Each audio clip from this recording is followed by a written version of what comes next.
তুলবো না। বাতাসা খাচ্ছে বাচ্চাটাকে খেতে। বাচ্চার পেটে কি বাচ্চা আছে নাকি এই বাড়িটা? ও মা হতে পারে।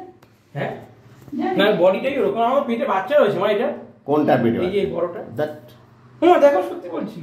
হতে পারে। হ্যাঁ পেটের মধ্যে মনে হচ্ছে কিছু আছে। কি আর খাবার থাকবে? আছে। কয় কিছু আছে।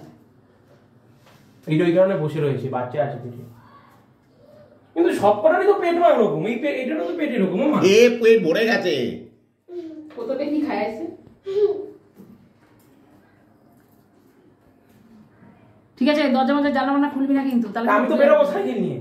আর সে তো তুই নিচে কি যাবি বলো, নিচে কি তোরা ধরবে নাকি? ওই লোকটা আধ ঘন্টা টাইম দিছে, আধ ঘন্টা হয়ে গেছে। আয় আয় বন্ধু বন্ধু গুড়ি পাওয়া কিনে করে চলে। আয় তুই ও ভয়েতে চলে গেছে বাচ্চাটা। তোর চিৎকার শুনে এমন চিৎকার করলি তুই ভয়েতে ওটা এইখানটা এসেছিল, যেই জানটু ইয়ে করেছে ওর মায়ের কাছে রয়েছে। হ্যাঁ না কই এই যে এইটা টুকি বন্ধু ওখানে দিও না, ওখানে দিকে দাঁড়া